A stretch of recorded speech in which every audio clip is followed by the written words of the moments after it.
Win Some, Lose Some is presented by BetRivers, your hometown sportsbook. Check out their daily specials at BetRivers.com. Were you a winner last night? Wow, winning. Or was it a rough one? Well, they can't all be winners, can they? Loser! You're a loser! Paulie Howard recaps the night in sports betting in Win Some, Lose Some. Another wild night in the MAC. Central Michigan money line plus 280. They beat Western Michigan 42-30. They were 9-point dogs.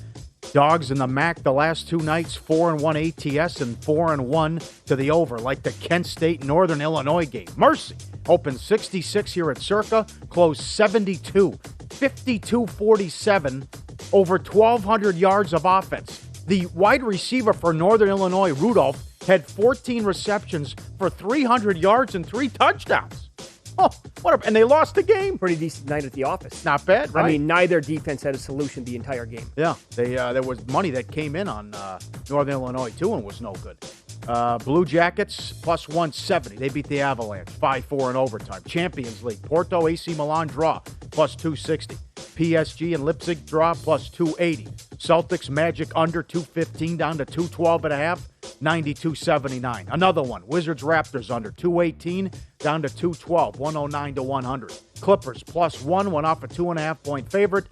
They crushed the T-Wolves. Subscribe, VSiN.com.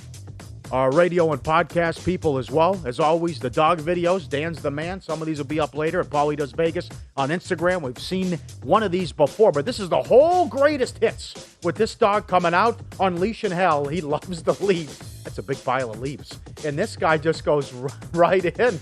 Cannonball! Coming right in. And here's the third shot. Running right out and running through the leaves. And then there's 2 sets of leaves where he goes in from one set to another. That is excellent. I could watch it on a loop. The dog going into the pile of leaves. Here we go. Not a care in the world, Mitch. There, and not a problem. Good workout. Where you're riding the bike and you got the dog on your back, right? He's got the goggles on. Wind Big fella. Wind blowing through his face and his hair. That is a big guy. How big is that dog? Yeah, what is it? He's got the goggles on. Yeah, great. Look at him. Does he have a backpack on? He does. Yeah, he does. Dog's got a backpack on. For sure. A little bit looks like Alf. Sure, very good. And this is awesome. This is, the dog is concerned again. Nah, I don't want you going out there in the water. It's too deep. It's not safe. Look at him setting a pick. Yeah. This is great.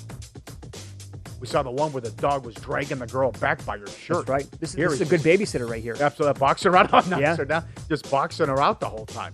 Great video. That is excellent. Lose some. The Blazers from 3 up to 5.5. Lost outright to the Cavs, and the Clippers T-Wolves under 217 down to 212.5. No good as it flew over the total. Thanks to the email, and I forgot about this, but scoring is down big time in the NBA, and we've seen so many unders.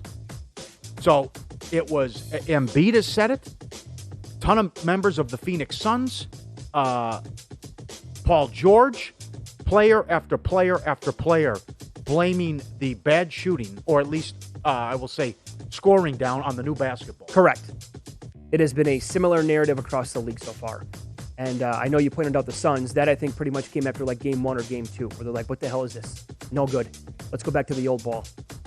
Think about that. They've done this over the years where they just keep switching things up.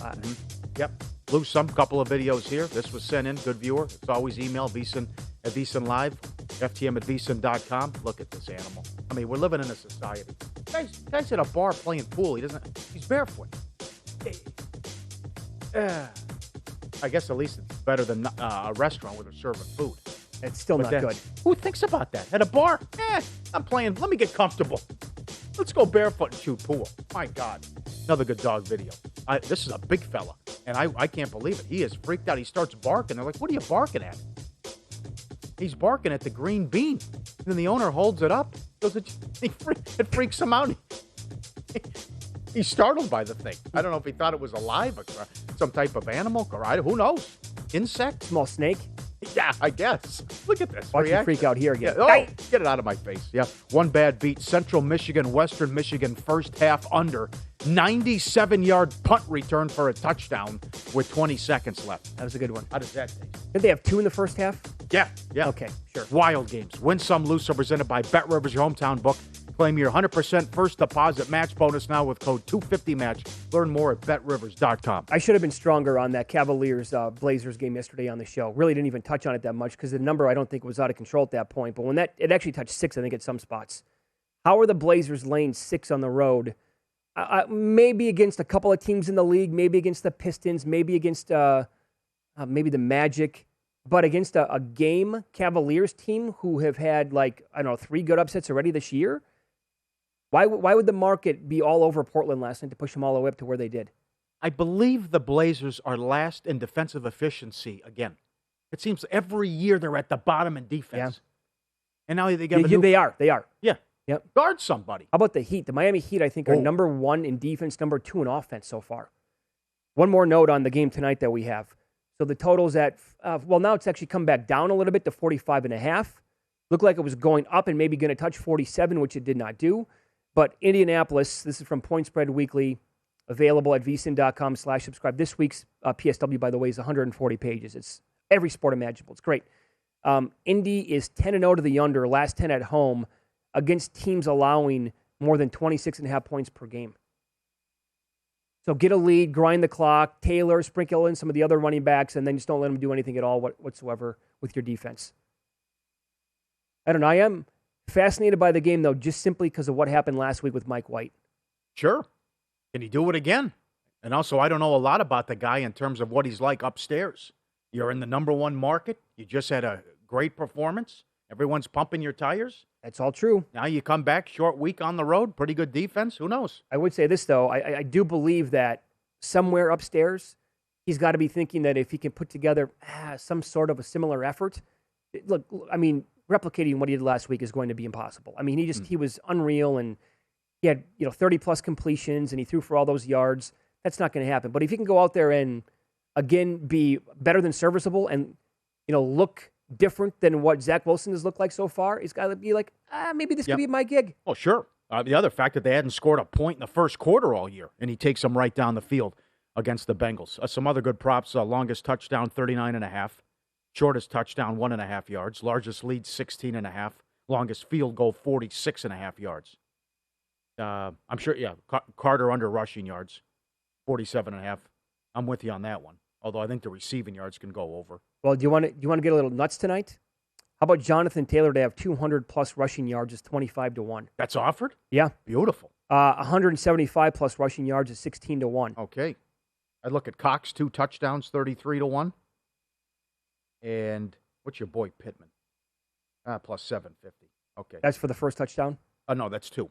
That's 2 touchdowns. That's 2 touchdowns. Okay. Same odds, though, pretty much. What's Cox? 19, as I mentioned, first touchdown, Pittman plus 750. What's Wentz to get in there on the sneak? 19. Maybe Wentz runs it in, sneaks one early in the game. I think that's possible. Yeah. You could, if you do think Michael Carter's going to have a good game, you could do some of these parlays. Carter and Taylor with 100-plus rushing yards is 22-1. Or Jonathan Taylor. And you can mix and match a bunch of this stuff. I do like some of these alt totals, though, with Jonathan Taylor against this Jets defense. Mm-hmm. But also, Wentz, again, he's going up against a defense that's allowed 322 yards passing in the last 4 games. They're getting torched. That's why I just think it could be, it's going to be one of those things where it's pick your poison tonight for Indy, right? Do we want to beat them up the entire game with the ground game? Are we going to get it started with maybe Michael Pittman? And then once we get the lead, it's going to be all Jonathan Taylor and the other backs as well. Also, teams should watch this game tonight and study the Indy offense. When in doubt, throw it deep. Have the receiver stop on purpose, underthrow him, and the DB runs into him. 40-yard, 50-yard penalty. Yeah. As you pointed out many times, they have that down to a science. I want Joe Judge to be watching this game. Yes. Because of what happened on Monday night. The way that both halves ended. That's inexcusable. Like you said on Tuesday, right? He took a knee at halftime. Yeah, you're midfield. You don't want to throw it deep at all. You don't want to take a chance at PI, anything like that. Same thing then on the final drive. Well, we got a minute to play. No timeouts, our ball, but we're just going to go dink and dunk, and maybe we get out of bounds, maybe we don't. I don't take a sack, and the Colts do it all the time, but why would I throw it deep here in case we get a 47-yard penalty on PI? Colts still plus 160 to make the playoffs, but now it's an easy stretch of games here. It is. It really is. For them coming up. And this is such a big loss, though, last week against the Titans. If you're looking for more sports betting discussion around your local teams, BetRivers has you covered. Bet Rivers has launched a series of CityCasts designed to tackle sports betting from the local perspective. There are CityCasts in Chicago, Denver, Detroit, Philadelphia, Pittsburgh, LA, and now New York. Subscribe to your local CityCast wherever you get your podcasts. Email is always open. It's ftm@vsin.com. FTM for Follow the Money at vsin.com. Up next, Mike Palm is a regular Thursday in-studio guest on this show. He's the VP of Circle Las Vegas, where we broadcast from every single day. He's got to join us early today because he's on the road. He's on a Cincinnati Bearcats future ticket. Is he ready to throw it in the trash? We'll ask him about that coming up next.